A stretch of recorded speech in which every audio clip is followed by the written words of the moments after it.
Brady looking right all the way. He gets rid of it quickly. It's tipped up in the air. It is intercepted! Hey, Gronk, I need you. Lobs the throw to Gronkowski down the right sideline. Makes the catch. For Gronkowski, left side. Makes the catch. Over two defenders. A dive to the end zone. Touchdown, Patriots. The agony of defeat comes with the job. Brady stands off. Those are passed outfield. It is. Intercepted by Fuller at the 30. And the Rams knock off the Tampa Bay Buccaneers. Brady has the rest of the ball. For the end of football. Touchdown, Tampa Bay. Tommy to Gronky. Shotgun snap to Stafford. Delivers. And it's caught for a touchdown. Oh, some toe drag swag from Robert Woods. Fire the cannons. 5 touchdown passes. Tom Brady today. All right, Michael Robinson, the TA game of the week, Bucks, Rams. And I don't have to explain it to you, but I like to say it out loud anyway. Here is why. This is a potential preview of the NFC Championship game. Plus, it's Brady versus McVay, round 3. And Rob, lots of pressure here, for the home team. The Rams are actually underdogs in their own building. What do you need to see from Matt Stafford and that offense, especially the passing attack? I need to continue to see Matthew Stafford and the Los Angeles Rams be explosive in the passing game and make sure they get Cooper Kupp, who his cup is always full, continue to make sure that dude continues to get the ball. I love Matthew Stafford in this offense simply because oftentimes when you're facing a Sean McVay team, you have to defend the system, not necessarily the players in the system.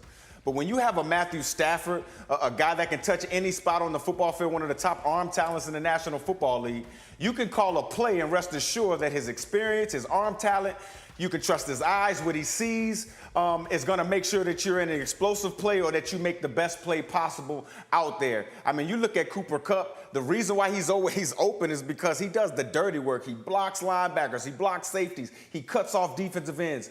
All of those things, which opens up play action pass opportunities, and obviously Matthew Stafford finds him every single time. And Rob, these are the types of games Matt Stafford has been dying to be in, the exact reason why he wanted to trade to a team like this, the Rams. This is actually the first time Stafford is 2-0 since 2017. Since it's our TA game of the week, we reached in the top shelf for this. Hey, Willie, our girl Kimmy Chex is here. Yes. What are you guys eager to see from the Rams? Well, you just said it, and you see this big montage up here with Stafford and Brady, but it's the combination, Kimmy, with Stafford and Cooper Kupp. No receiver in Rams history has had 100 yards and a touchdown in the first two weeks. Right. Think of all the receivers, okay? So whether it was them hanging out in the offseason, spending all that time, or the design from Sean McVay, putting him in different positions to get him open and to showcase those routes and all the different things Rob was talking about, they're one of the most special combinations in the league, and they're only getting better. Y'all didn't hear that the LA Rams are going to be the second team in a row to play in the Super Bowl in their home stadium? Because that's the chatter. Is that the prediction you're giving us? That's the chatter everyone said. But let's talk about fantasy predictions. Right. You talk about the relationship between Matthew Stafford and Cooper Kupp. Yes. Y'all know they get breakfast together. They Yes. spend 2 hours together chopping Get it their up. hair done together, all Maybe that that's stuff. why they're so good and why Cooper Kupp can get open. But if we look at this matchup and we get into fantasy points and projections, I have Cooper Kupp projected for right around 18 fantasy points plus. Right? That's just the floor for him. He's coming off of a fantasy game where he almost just scored 37 fantasy points. He had 9 receptions for 163 yards. The reason for that is that he plays in the slot. Matthew Stafford has an incredible arm. We all understand that and we all know that. He can have a deep passing game so that he can get open. So I love Cooper Kupp. Maybe those breakfasts are going to continue to pay off. Yeah, maybe he's having some avocado ice cream like this man right here on the other side of the ball. You would know. Whose arm is still strong. So when you look at Brady in this offense going against Aaron Donald, arguably one of the best, just not defensive players, but players in the league, and Jalen Ramsey, the best corner, I'm going to say it, in the league.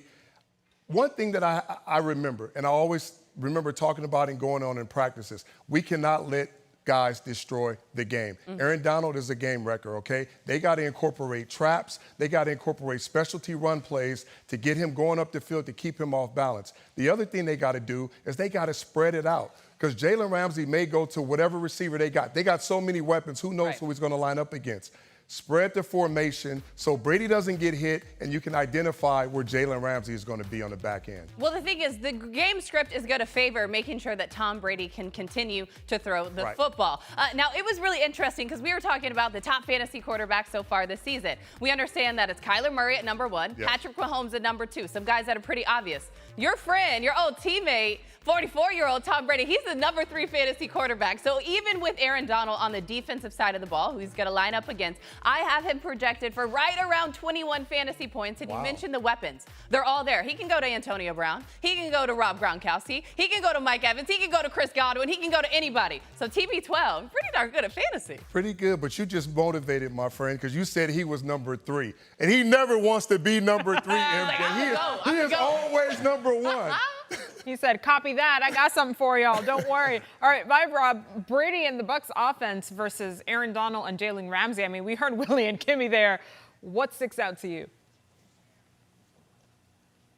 Yeah, man. Just where do Aaron Donald and Jalen Ramsey, where do they fit? Who do they cover? Who has that one-on-one matchup? I look at this Tampa Bay offensive line, Alex Kappa, Ali Marpet, and those guys. They're going to definitely have to make sure 4 eyeballs, 2 heads, 4 eyeballs are on Aaron Donald at all times. And to what Willie said, I think they're going to spread this Rams defense out and, dip and dunk and make sure that Aaron Donald doesn't have a clean path to Tom Brady. And then you look at Jalen Ramsey, who's been playing a lot more in the slot. He's been a lot more around the football. They've been blitzing him. He's a willing tackler. He can only cover one guy at a time, though. You know what I'm saying? If you put him on Mike Evans, who's going to cover Chris Godwin, Antonio Brown, things like that? If you put him in the slot with Chris Godwin, then I think Mike Evans and Antonio Brown could eat on the outside. So I really think Todd Bowles is going to have to, deploy Jalen Ramsey very judiciously, pick his spots when he wants to blitz, and make sure they tackle on the back end, because if somebody gets loose,